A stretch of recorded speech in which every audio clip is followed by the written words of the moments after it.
Chers internautes, bonjour, bonsoir. C'est Sciences Politiques Bocaï, Paul Afro-Eurasie de la pensée caribéenne. Eh bien, aujourd'hui, nous avons proposé une intervention importante sur le plan national, et sur le plan international. Politique et donc,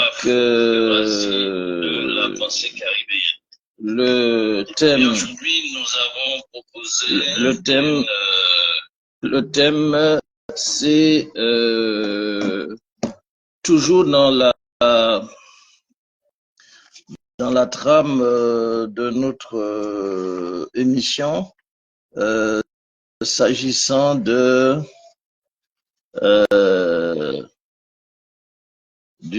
matérialisme, des idéologies athées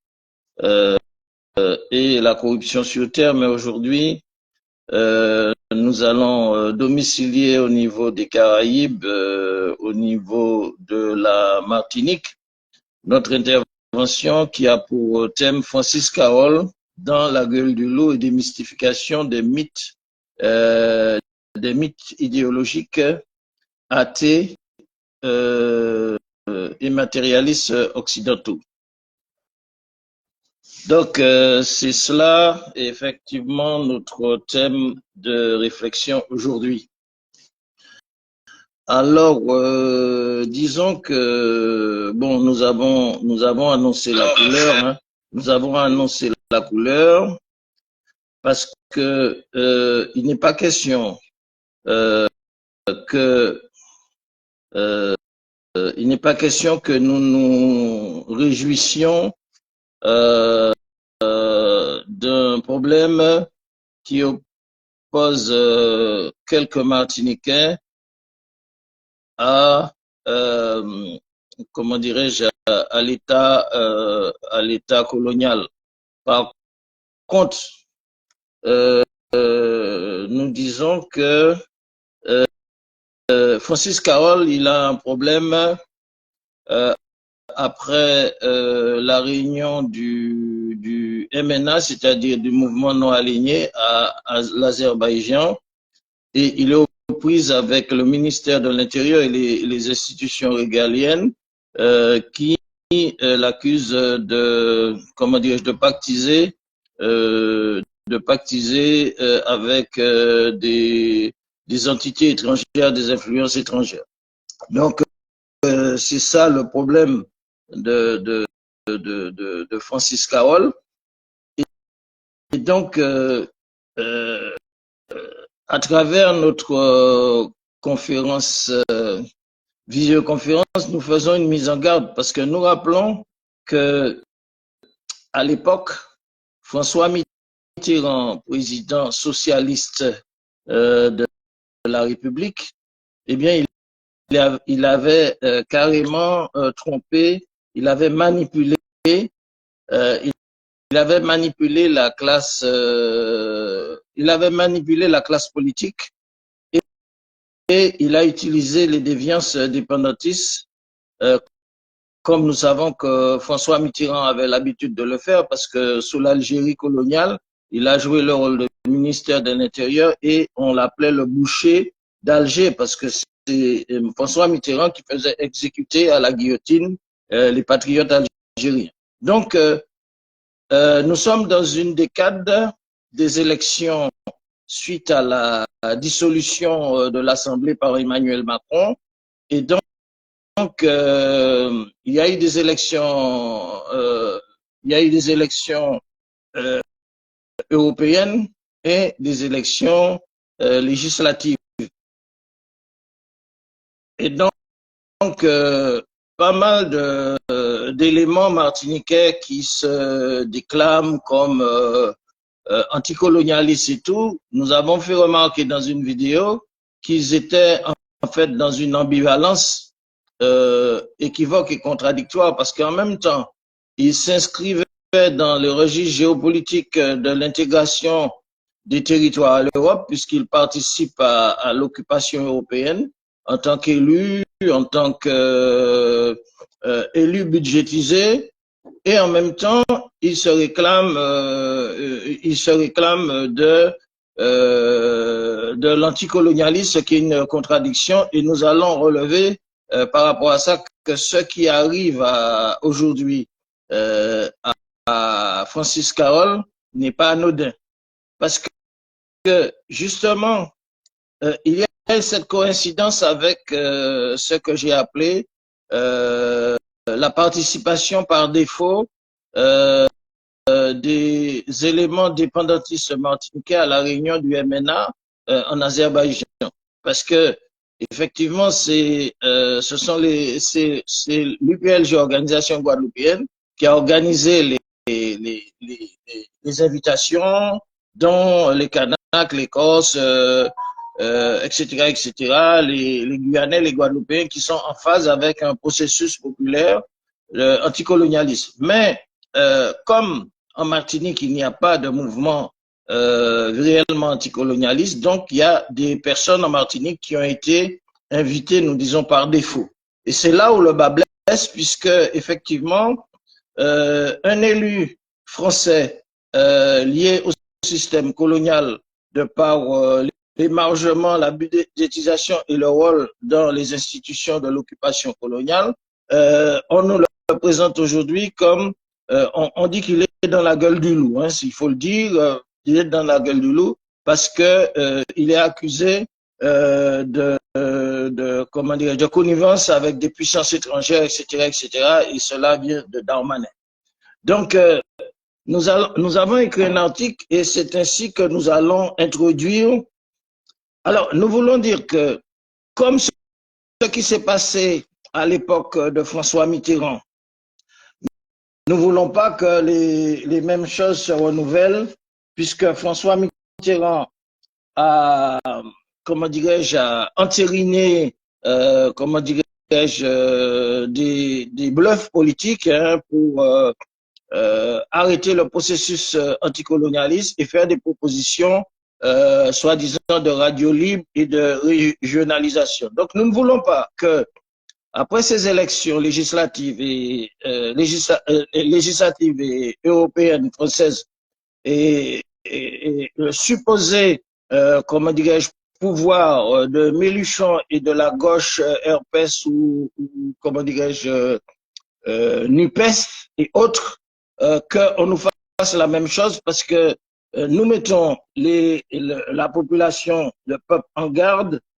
contre ce jeu de Mitterrand que certains dépendantistes déviés ont eu beau de jouer pour tromper l'international et tromper aussi l'anticolonialisme avec François Mitterrand. Donc, il ne faut pas que la même chose se renouvelle avec Mélenchon au pouvoir, avec sa clique. Donc, c'est pour ça qu'il y a des éléments qu'il faut souligner, d'après nous,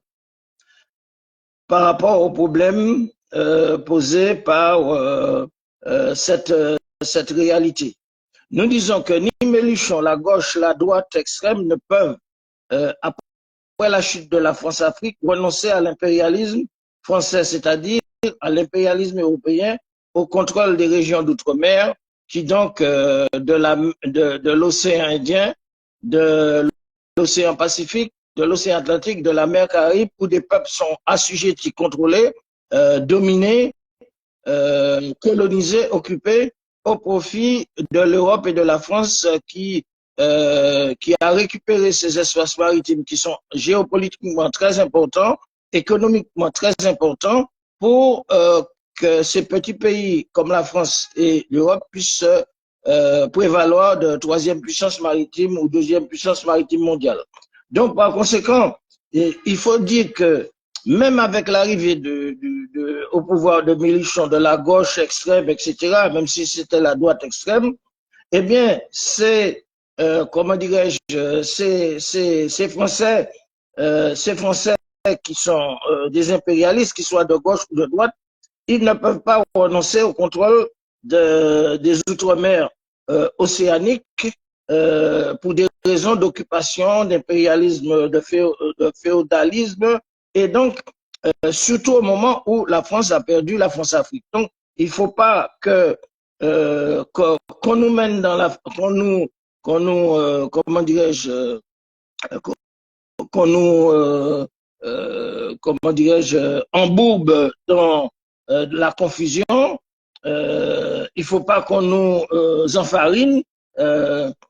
même si aujourd'hui, comment dirais-je, la réalité est que aujourd'hui, que ce soit Francis Carole ou pas, il faut se dire que l'occupation coloniale française à laquelle participent les élus, qui sont officiellement de connivence avec, de connivence administrative, de connivence gestionnelle, de connivence politique avec l'occupation, eh bien, l'occupation coloniale française ne peut pas tolérer que ces élus, à travers Francis Carole, ces élus officiels puissent, comment dirais-je, se présenter comme ça au MNA, au mouvement des non-alignés en Azerbaïdjan. Donc voilà en fait le fond du problème. Mais nous allons, comment dirais-je, nous allons scruter cette réalité martiniquaise avec Francis Carole pour comprendre un certain nombre de choses. Et c'est pour ça que nous avons dit que notre émission aujourd'hui, c'est Francis Carole dans la gueule du loup, et nous allons démystifier les mythes des idéologies athées et matérialistes occidentaux, dont ces mêmes personnes sont des représentants depuis que, comment dirais-je, depuis que la Martinique est sous contrôle après la révolte anti-esclavagiste de nos ancêtres qui ont été massacrés et qui ont été matés. Donc, nous avons écrit un article qui est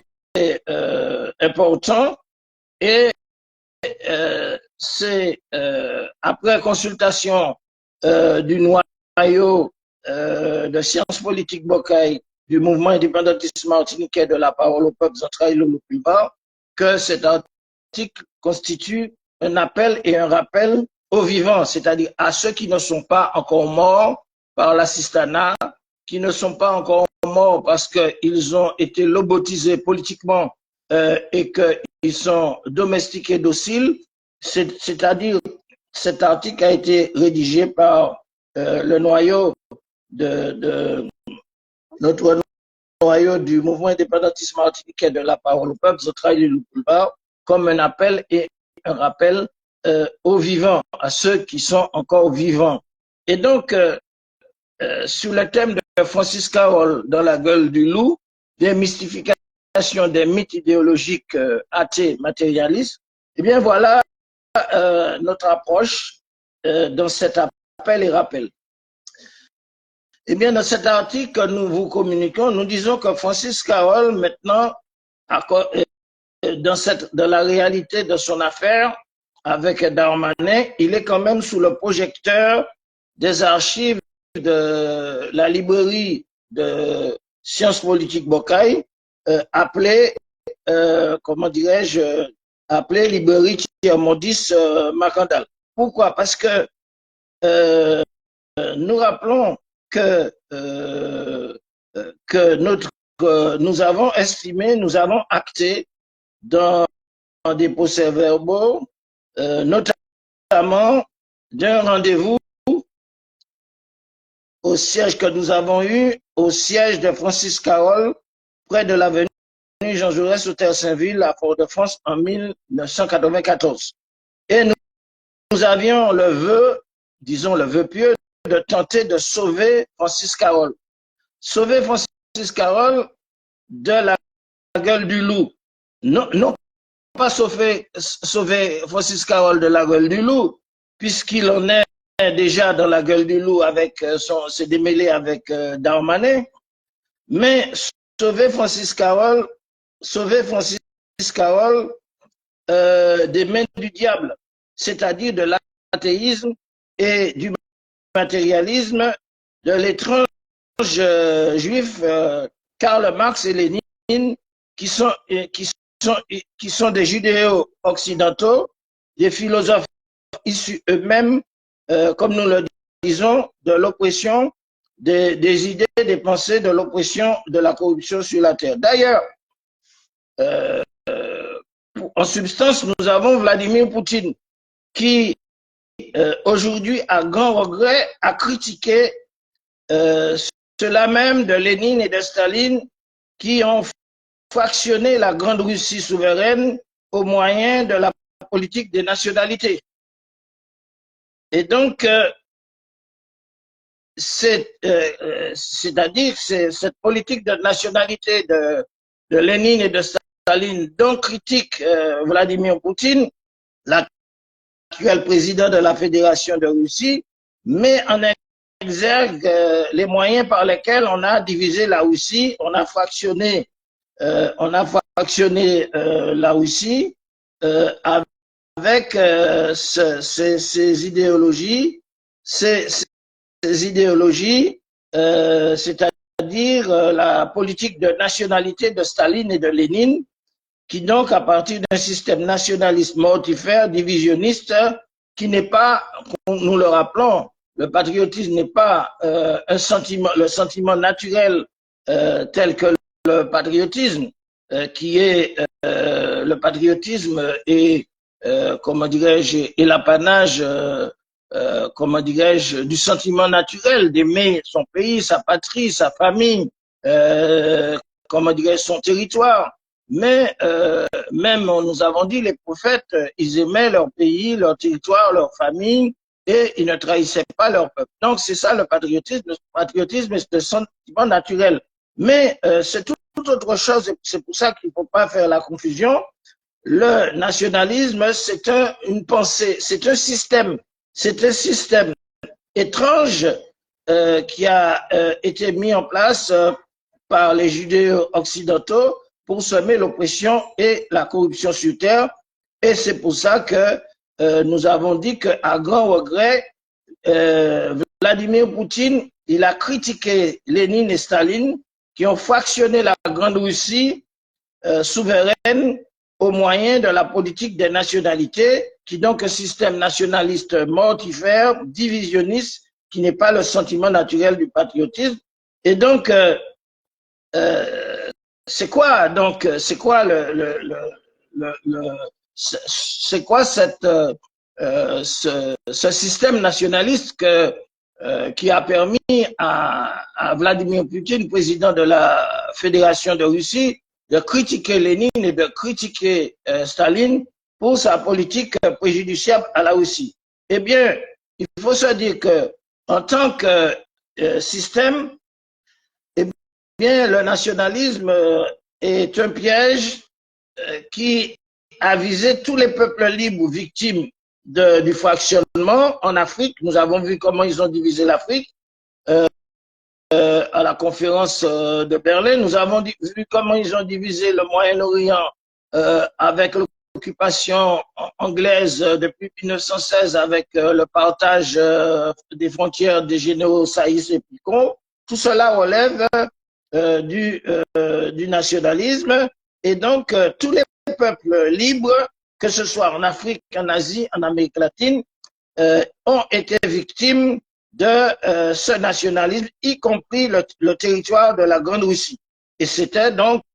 un stratagème tendu là aussi, avec une pensée mortifère que nous démystifions, et les interventions du nationalisme euro-occidental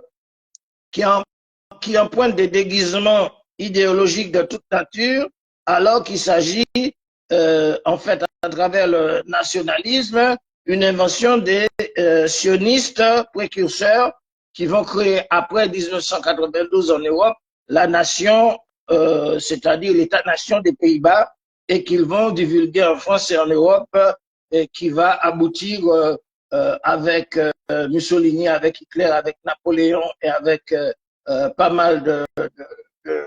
fascistes nationalistes aux guerres de conquête et aux guerres d'occupation. Et donc, nous rappelons cela parce que si nous avons tenté de sauver, de sauver Francis Carole, non pas dans la gueule de la gueule du loup, parce qu'il est il y est dans la gueule du loup avec Darmanin, mais sauver Francis Carole de l'influence diabolique, l'influence du diable. Et donc, nous avons fait cela en 1994, lorsque nous avons remis à Francis Carole le livre de Roger Gaudi en question, qui parle de traverser en solitaire du monde. Et donc, nous avons cité les références de cet article de ce livre de Gaudi. Et en fait, nous avons cité ce livre de Gaudi à bon escient. Pourquoi? Parce que il faut s'instruire, bien sûr, c'est, comment dirais-je, pour acquis de conscientisation que la bibliothèque Tiers-Monde d'Isma Kandal avait offert à Francis Carole ce livre de Roger Gaudi intitulé Traversée du siècle en solitaire. Et donc, par conséquent, c'était important parce que pour nous de transmettre, d'essayer de sauver Francis Carole par cet ouvrage de Roger Gaudi, cet ouvrage dont nous avons cité, que nous avons offert à Francis Carole en 1994 à son siège au Terre-Saint-Ville, c'est un ouvrage testamentaire de Roger Gaudi qui était un ex-idéologue du Parti communiste français qui s'est converti à l'orthodoxie du christianisme, puis enfin qui s'est reconverti à l'islam sous le nom de Roger Raja Gaudi. Et dans son livre-là, c'est-à-dire Traversée du siècle en solitaire, que nous avons offert à Francis Carole, Raja Roger Gaudi exposait ses périples idéologiques, parce qu'il a traversé le monde depuis le fascisme, le communisme, etc., etc. Donc, il expliquait que dans son livre Traversée du siècle, Roger Gaudi exposait ses périples idéologiques à travers les luttes de libération des peuples du tiers-monde et des peuples opprimés. Alors, c'est l'occasion aussi de savoir que ce penseur écrivain prolifique, Roger Raja Gaudi, qui a écrit ce livre que nous avons offert à Francis Carole, il est devenu musulman après le communisme. Parce que Roger Gaudi était un idéologue du Parti communiste français. Et il est devenu musulman alors qu'il professait auparavant le communisme. Et dans son livre, il avertissait les masses des peuples dans le monde des fléaux, des dictatures, de l'enrichissement des tenants du social impérialisme et de l'enrichissement de ceux qu'il taxait aussi de monothéistes du marché, c'est-à-dire il visait, il indexait le système capitaliste mondialiste d'État qui toujours des deux côtés du système était dirigé contre les masses populaires qui étaient persécutées, qui étaient appauvries et qui étaient opprimées. Donc, Roger Gaudi avait pris ses distances dans son livre, avait pris ses distances avec le Parti communiste français, nous avons dit, lors de l'invasion et de l'occupation soviétique stalinienne en Tchécoslovaquie. Et donc, lorsque Roger Gaudi nous a fait la livraison de son livre et il nous a dédicacé l'un de ses livres à son domicile de Chaudevière, en région parisienne, feu Roger Raja Gaudi, musulman français, il nous avait confié avoir été l'ami du révolutionnaire caribéen Fidel Castro. Et donc Roger Gaudi, il avait commencé, nous dit-il, à élaborer avec le leader cubain une contribution au au programme de l'université à Cuba. Ça, c'est pour l'histoire et la vérité. Et le musulman Roger Raja Gaudi nous a expliqué, nous a exprimé aussi sa déception du fait que l'autre communiste français, Régis Debray, de ses fréquentations tendancieuses de la révolution cubaine, avait déstabilisé ce qu'il avait élaboré au plan universitaire avec son ami Fidel Castro. Et pour rappel historique, pour ceux qui ne connaissent pas Régis Debray, qui était Régis Debray? Eh bien, nous avons des références. Régis Debray, et donc c'est un équipier prisonnier avec Che Guevara qui avait été assassiné en Bolivie, puisque Che Guevara a été exécuté en Bolivie, et Régis Debray, lui, qui était aussi condamné à mort, à l'instar de Che Guevara, lui, il a eu la vie sauve grâce à l'intervention de la franc-maçonnerie du Grand Orient de France et du général dont vous savez. Alors, le penseur et écrivain Roger Gaudi n'avait de cesse de nous confier surtout que le communiste Régis Debray avait défait ce qu'il avait fait comme travail pour l'université à Cuba avec son ami Fidel Castro, comme une sorte de message de nous prémunir pour être un symbole de la non-dépendance aux Caraïbes sous occupation coloniale et idéologique subséquente aux Antilles-Guyane, réalité que nous vivons et que Roger Gaudi on était bien conscient. Et donc, nous faisons cette formation sur ce livre que nous avons confié à Francis Carroll. En bref, en ce qui concerne Francis Carroll, nous disons qu'il n'a pas su peut-être tirer les enseignements du livre de Roger Gaudi, Traversée du siècle solitaire, que nous lui avons offert. Parce que Francis Carroll, dans sa biographie, nous voyons qu'il va diviser le mouvement du CNCP. Et Francis Carroll a manœuvré comme le préconisait François Mitterrand pour la division du mouvement indépendantiste. Parce que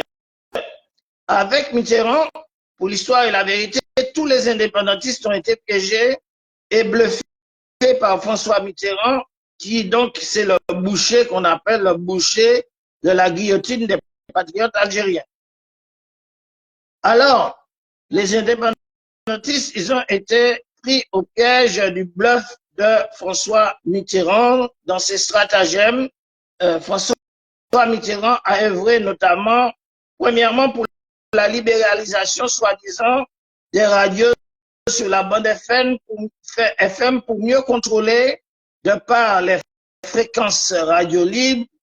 soi-disant, pour mieux contrôler comment dirais-je, le mouvement indépendantiste. Alors, on se pose la question de ces radios libres. Qu'en est-il de Radio Apal, puisque paraît-il que Radio Apal du CNCP et du FNCP Palima est contrôlé et pratiquement sous,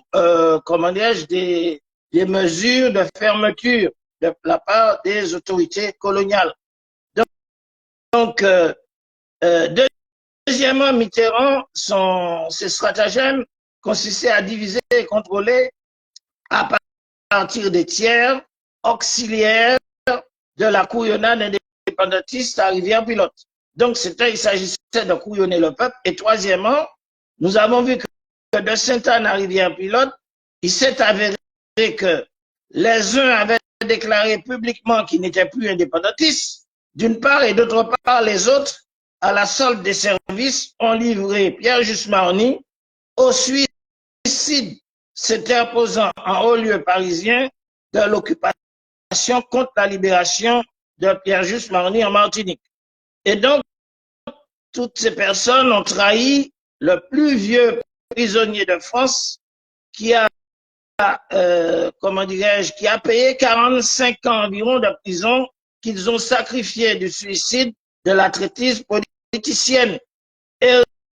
aussi Pierre Jusparny a-t-il été sacrifié de cela même infiltré pour contrôler le mouvement indépendantiste. Et aussi, ces mêmes tiers ont été patentés pour domestiquer le peuple martiniquais dans sa tranquille occupation coloniale de services, département, occupation, régionalisation, occupation, collectivité territoriale, budgétisée. Eh bien, tous ces mentors de tous ces mandats politiques qui ont été déchus actuellement, eh bien, ils ont été déchus de l'usurpation, de l'usure de leur passion, de l'usure de leur passion de servir l'occupation coloniale. Et donc, des tiers qui nous ont laissé une peau de chagrin, c'est-à-dire un mouvement exsangue après la double trahison du syndicaliste révolutionnaire Loulou Pulvar. C'est pour ça que nous avons le mime de la parole au peuple, ils ont trahi Loulou Pulvar. Et donc, c'est la raison pour laquelle le noyau du mouvement indépendantiste de la parole au peuple, ils ont trahi Loulou Pulvar, appelle pour la vérité et l'histoire la nouvelle génération, notamment au défi à relever concernant les correctifs non dépendantistes, à insuffler aux jeunes générations le flux pour la victoire nous aller et pour peuple pécalésien. Et c'est pour ça que nous disons, comment dirais-je, abat l'occupation, abat les collaborateurs budgétisés, abat les margements des occupants et administrateurs tropicaux. Donc, c'était cet article, en fait, que nous avons sorti et que nous avons communiqué en introduction concernant notre vidéo conférence de ce jour. Et donc, nous vous rappelons le thème de cette vidéoconférence de ce jour, c'est-à-dire Francis Carole dans la gueule du loup, démystification des mythes idéologiques athées, matérialistes occidentaux. Alors, en même temps, notre démarche dans le cadre de cette visioconférence du mouvement indépendantiste MIM de la parole au peuple central Loulou Pulvar, c'est aussi une adresse au microcosme anticolonialiste, c'est-à-dire c'est une adresse aussi à Francis Carole concernant des slogans du père de la nation, Loulou Pulvar. C'était, nous rappelons, Loulou Pulvar avait un slogan, c'est pas tout dit la fête, c'est continuer la lutte. Et donc, par conséquent, notre émission aujourd'hui, c'est une émission vidéo conférence de démystification, mais en même temps de conscientisation. Parce que le mouvement indépendantiste de la parole au peuple central, Loulou Pulvar, lance ce message de ralliement des patriotes. Ils font appel aux marijanistes qui sont vivants, qui ne sont pas morts, c'est-à-dire morts cérébralement. Nous faisons un appel aux marijanistes qui ne sont pas morts cérébralement sur le plan politique. Et, cette semaine, nous avons rencontré Adnet Louvette, qui donc, un membre du MIM, nous l'avons rencontré et nous l'avons donné un message concernant la continuation de la lutte et le message aux gens qui ont été, qui ont perdu, qui avaient de l'espoir, mais qui ont tout perdu d'espoir, de rallier le mouvement indépendantiste de la parole au peuple, Central Loulou Pulvar, qui est en fait la relève politique futuriste. Et donc, par conséquent, nous sommes dans une logique d'appel et de rappel au ralliement des patriotes qui ont flirté avec le marijanisme, comme nous avons fait lors de notre rencontre inopportune là, avec une rencontre banale que nous avons faite avec Adnet Nouvette, qui a été un fervent du mime, parce que nous disons aux camarades, aux compatriotes, aux patriotes martiniquais, tant que vous ne ralliez pas le mouvement indépendantiste martiniquais de la parole au peuple, Central et Pulvar, vous n'aurez pas les clés fondamentales pour dénouer le nœud gordien de la libération de notre peuple martiniquais. Parce que il ne s'agit pas de faire des rencontres avec le mouvement non aligné. Ce que le mouvement non aligné peut faire par rapport à ses positions anti-impérialistes, puisqu'il est majoritaire à l'Assemblée générale de l'ONU, il a le privilège de condamner l'occupation de la Martinique, de la Guadeloupe, de la Guyane, des territoires de l'océan Indien, de l'océan Pacifique, de l'océan Atlantique et de la mer Caraïbe. Mais ce n'est pas ni la Chine ni la Russie qui vont venir en Martinique réveiller le peuple martiniquais, réveiller le peuple guadeloupéen, réveiller le peuple guyanais pour qu'ils puissent, parce que c'est la lutte qui libère. On ne pourra pas, comment dirais-je, on ne pourra pas évacuer la présence administrative, la présence,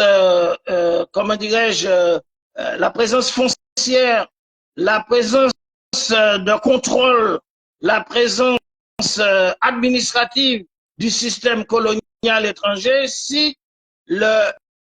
peuple martiniquais ou peuple guadeloupéen est mis hors de combat. Puisque Fanon, il dit que, en définitive, c'est la lutte qui libère pour déraciner définitivement comment dirais-je, l'oppression coloniale. Donc, par conséquent, c'est pour ça que nous avions dit que ces réunions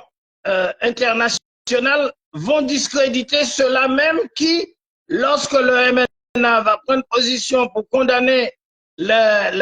comment dirais-je, la présence française comme une présence coloniale qui n'est ni département, ni région, ni territoire d'outre-mer, mais une occupation géopolitique des espaces océaniques, eh bien, ils vont eux-mêmes se discréditer lorsque les pays l'international, les pays du MNA vont faire le constat qu'en dépit de leur soutien diplomatique à la cause de l'anticolonialisme, eh bien, les dépendantistes martiniquais sont incapables comment dirais-je, d'être l'ascenseur qui va faire réagir le peuple pour qu'il puisse prendre ses responsabilités de libération nationale. Donc, c'est pas la peine de s'impliquer dans un processus, et c'est pour ça que cet appel comment dirais-je, aux vivants, c'est-à-dire à ceux qui ne sont pas lobotisés politiquement,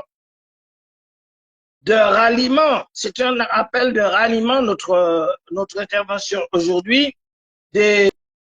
marijanistes au mouvement indépendantiste de la parole au peuple, Zantra et Lulba, ainsi que tous les Martiniquais qui sont citoyens martiniquais et non français, parce qu'ils veulent œuvrer pour l'État martiniquais et une patrie martiniquaise. Et donc, par conséquent, c'est pour cela que nous allons parler effectivement, nous allons condamner effectivement comme Vladimir Poutine le nationalisme, qui est une idéologie qui n'a rien à voir avec le patriotisme, qui est un sentiment naturel, qui est propre aux animaux, propre à tout humain, et celui qui n'a pas ces sentiments, il est déséquilibré. C'est-à-dire le patriotisme, c'est un sentiment naturel d'aimer son pays, d'aimer sa famille, d'aimer son territoire